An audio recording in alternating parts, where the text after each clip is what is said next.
Chapter 8. Why feeling deeply makes you stronger, not weaker. Let me address the biggest misconception about everything I've taught you so far. Emotional detachment is not emotional suppression. This is the most misunderstood concept in self-mastery. And if you get this wrong, everything else falls apart. Detachment is not about becoming cold. It's not about shutting down. It's not about pretending you don't feel anything. That's not strength. That's cowardice.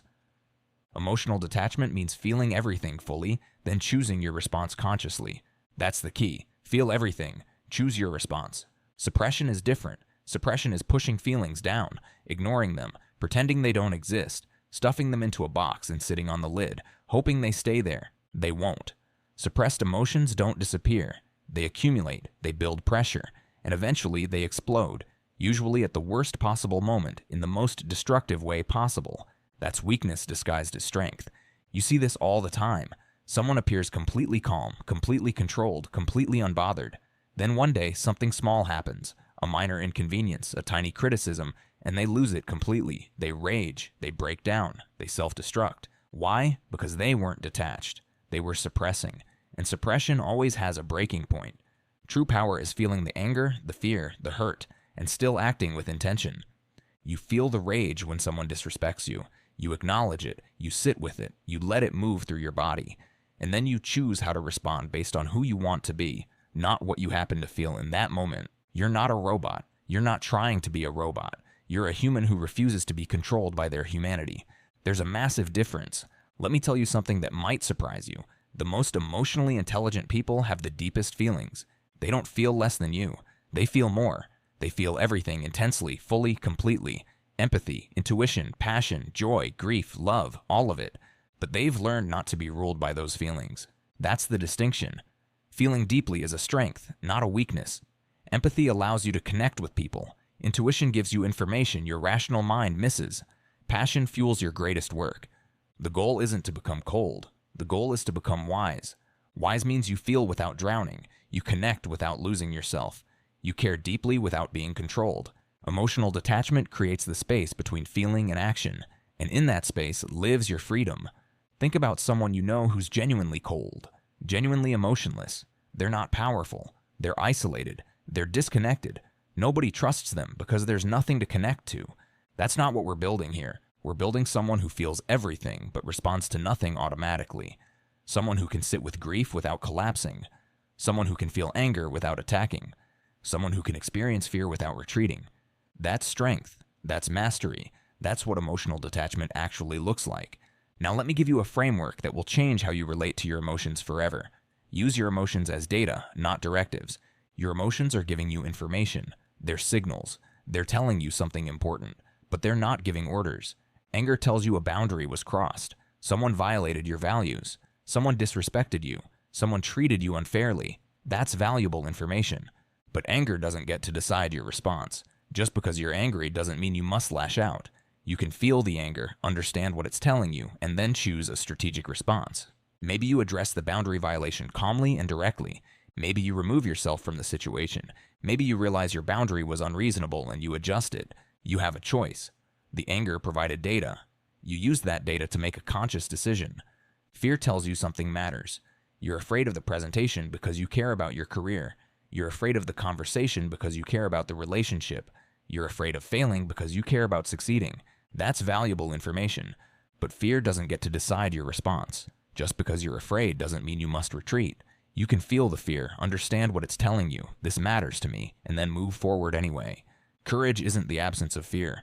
Courage is feeling fear and acting with intention anyway. Sadness tells you you've lost something valuable, a relationship, an opportunity, a version of yourself. The fact that you're sad means what you lost mattered. That's valuable information. But sadness doesn't get to decide your response.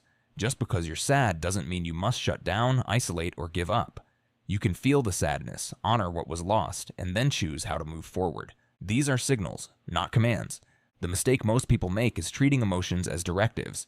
I'm angry, so I must lash out. I'm afraid, so I must retreat.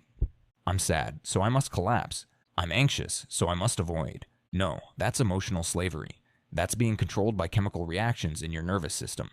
Emotional detachment means, I notice I'm angry. What is this anger telling me? What do I want to do about it based on my values, my goals, my long-term vision, not based on my immediate impulse? Feel it. Understand it. Then choose your move based on your values, not your nervous system. Here's a practical exercise. The next time you feel a strong emotion, try this. Step 1. Name it. I'm feeling anger. Not I am angry. You're not the emotion. You're the person experiencing the emotion. Step 2. Locate it. Where do you feel it in your body? Chest, stomach, throat? This creates awareness and keeps you from being overwhelmed. Step 3. Ask what it's telling you. What information is this anger giving me? What boundary was crossed? What value was violated? Step 4. Let it move through you. Don't suppress it. Don't act on it. Just let it exist. Breathe. Give it space. Emotions are temporary if you don't feed them with rumination or reaction. Step 5. Choose your response. Now that you understand what the emotion is telling you, what's the wise move? What aligns with who you want to be? This process takes practice. At first, you'll still react automatically sometimes. That's okay. You're building a new skill. The goal is progress, not perfection. But over time, this becomes automatic. You feel something intense, and instead of being hijacked by it, you observe it. You understand it. You use it. Then you choose your action. That's emotional intelligence. That's emotional mastery. That's the highest form of strength. Let me be very clear. I'm not asking you to become less emotional. I'm asking you to become more conscious of your emotions. Feel everything, the full spectrum, the joy, the grief, the rage, the love, the fear, all of it. That's what makes you human. That's what makes you capable of deep connection, meaningful work, and profound experiences. But don't let those feelings drive the car. You drive. The emotions are passengers. Important passengers. Passengers with valuable information. But passengers nonetheless. You're the driver, always. The people who change the world aren't emotionless. They're deeply emotional. They care intensely. They feel passionately. But they channel those emotions into productive action instead of destructive reaction. Martin Luther King Jr. felt rage at injustice. He channeled it into a movement. Nelson Mandela felt grief over his imprisonment. He used it to build resilience and vision. Every great artist feels deeply. That's where the art comes from. But they don't let those feelings prevent the work. Feeling deeply makes you stronger, not weaker, if you learn to feel without being controlled. That's what we're building. Not robots, not cold, disconnected people, but humans who feel everything and still choose their path with clarity and intention. You don't need permission to feel your emotions. Feel them all, fully, completely. Honor them. Thank them for the information they provide. Then act according to your wisdom, not your wounds. You've learned that emotional detachment amplifies feeling rather than diminishing it. You've learned to use emotions as data instead of directives. Now we need to talk about the long game, how this practice compounds over time into unstoppable momentum.